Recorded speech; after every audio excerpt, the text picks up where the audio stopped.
Loud. Well, the funny thing is, I mean, I don't know enough about this draft, but from what I've been told, it's a two-way race for the number one. Good. Right? They don't deserve it. It's Dollander, and then it's the LSU outfielder, right? Yeah. I forget his name already, but so no Detroit. Surprise that LSU and Tennessee are the co-favorites to win the SEC this year. So there you go. Detroit looks like they might be picking third in a two-guy draft. So, hey, it's tough. Mickey Moniak, come on down. Oh boy. You know what's weird, John? Andrew Benintendi signed a long-term-ish, with the White Sox.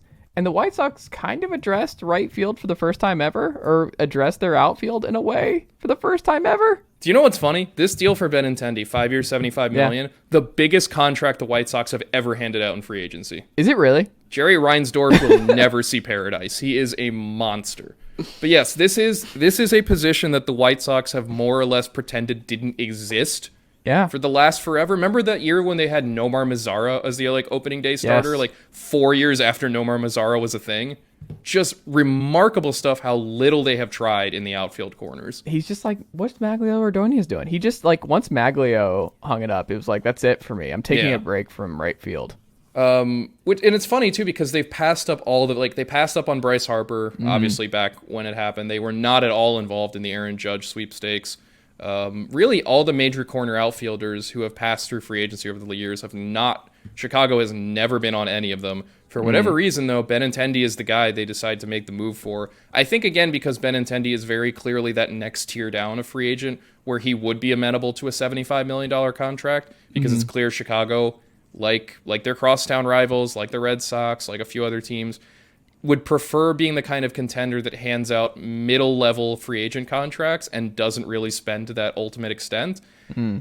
The problem with that is, on the one hand, Benintendi fills a hole. He is an above-average player in terms of he's a good hitter, good making contact, he's a fine defender, he's an okay base runner. But that's the thing, he doesn't really have one elite carrying tool. Do you know what I mean? Yeah. Probably the hit tool is the closest you get, and that's maybe like a 50. Yeah. You know? Otherwise, he's, again, an okay defender, a worse base runner than he really should be, has never really developed much power.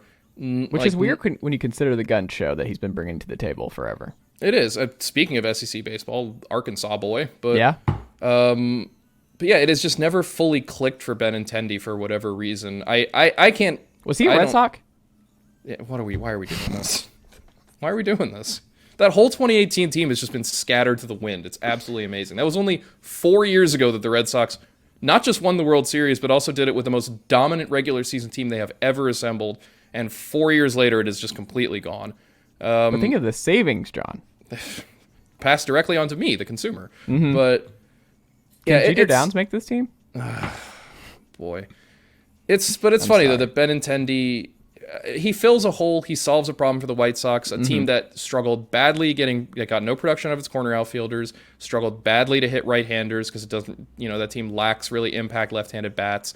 Benintendi should solve both of those problems. He'll hit high up in that lineup and be a better on-base guy, I think, than what the White Sox have run out in years previous. But still, the ceiling for this White Sox team does not feel very high because this is just not really an impact signing in that regard.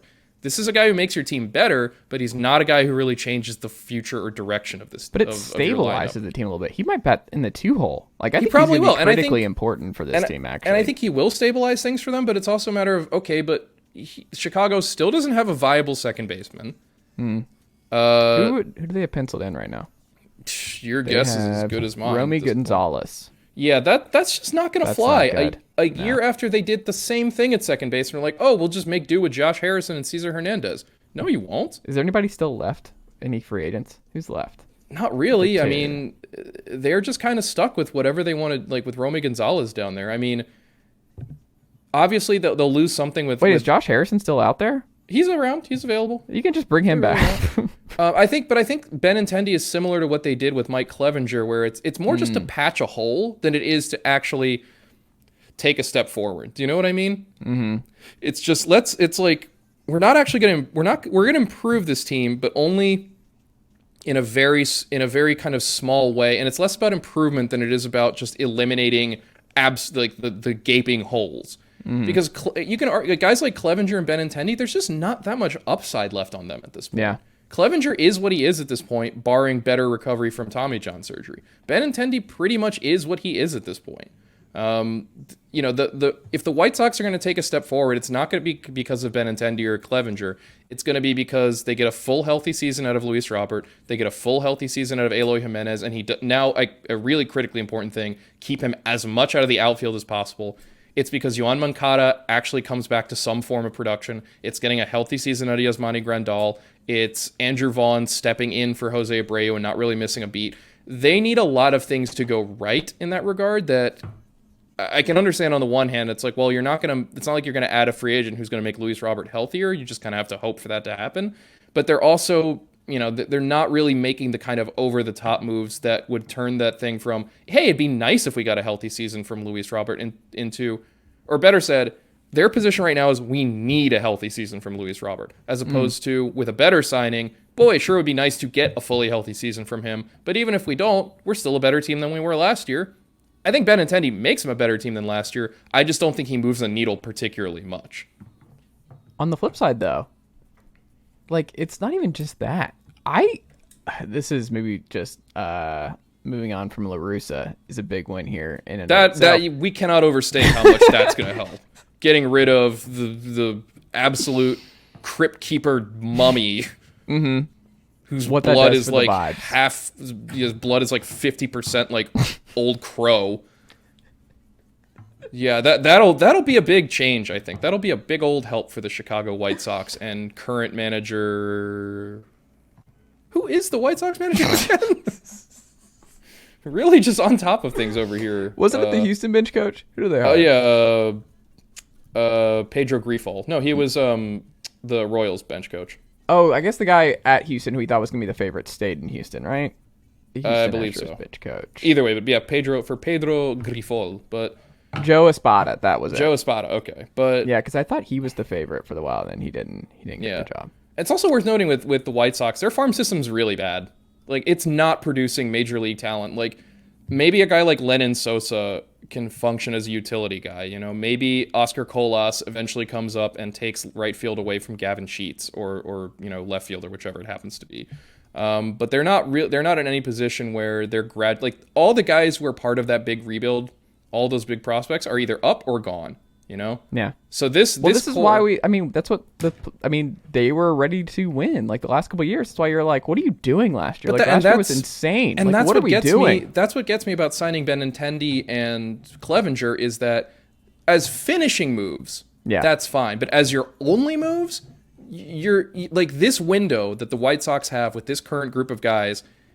I'm not saying it's closing tomorrow or anything. But again, you're not bringing up any more guys. This is it. This is the core. This is the group. And you're also starting to run into issues of, like, contract-wise, I think Tim Anderson's only under contract for this year and I think has an option for next, you know? Yeah. You're going to start getting to the point where guys like Robert and Jimenez are going to start getting more and more expensive, to the point where Dylan Cease is going to get expensive, to the point where Lucas Giolito is going to get expensive. Well, speaking of, can we say that they have the best rotation in the AL Central? Like, I love the rotation. I think Cleveland is still better, but I think it's probably close. A lot of it depends on, one, how Giolito looks after a really up and down season last year. Two, if Kopech is fully healthy, and I guess less so, three, if Lance Lynn is fully healthy. Yeah. I just believe more in Cleveland's ability to get the most out of its pitchers than I think Chicago has been able to do. I mean, Cease obviously is probably the best of anyone in that group, with the possible exception of Shane Bieber, but yeah, I like more what Cleveland has, I think, which is funny because they have far less upside in that rotation, but I think are a far more stable group and a far less.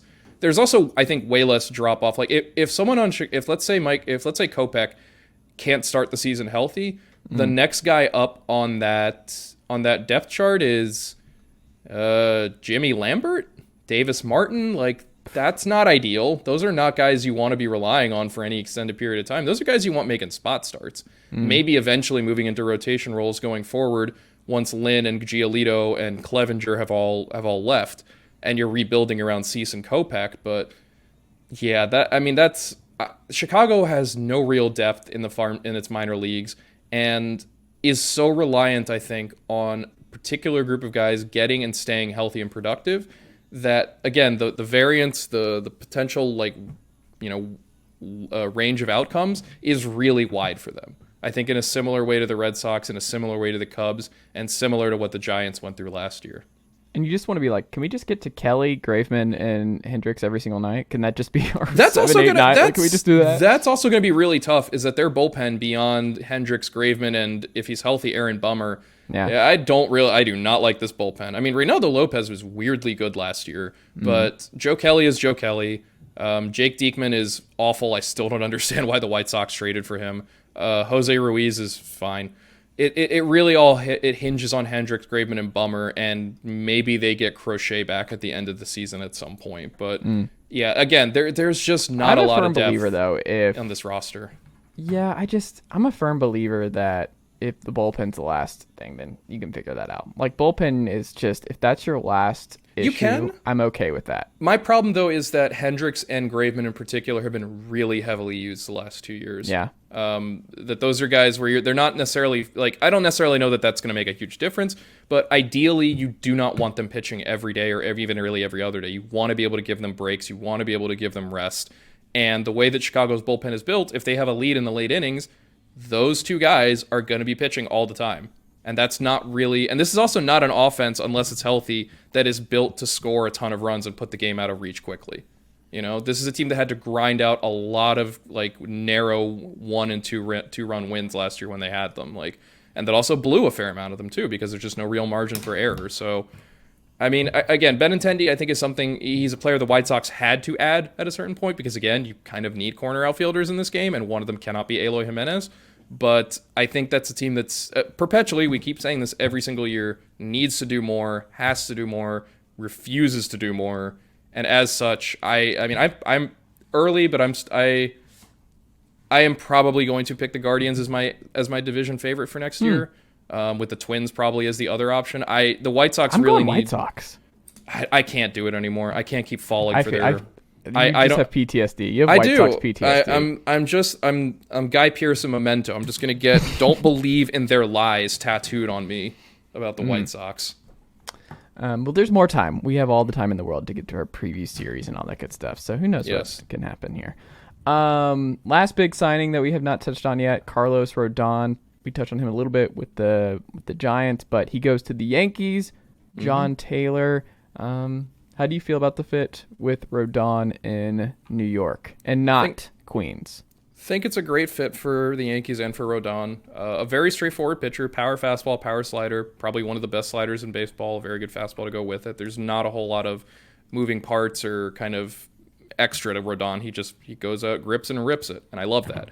I think for the Yankees, they had reached that point in the offseason. I mean, obviously they brought back Judge, but they pretty much passed on more or less every other impact hitter available on the market. Obviously did not go anywhere near any of the shortstops. I think if you're looking at the Yankees, you could say, okay,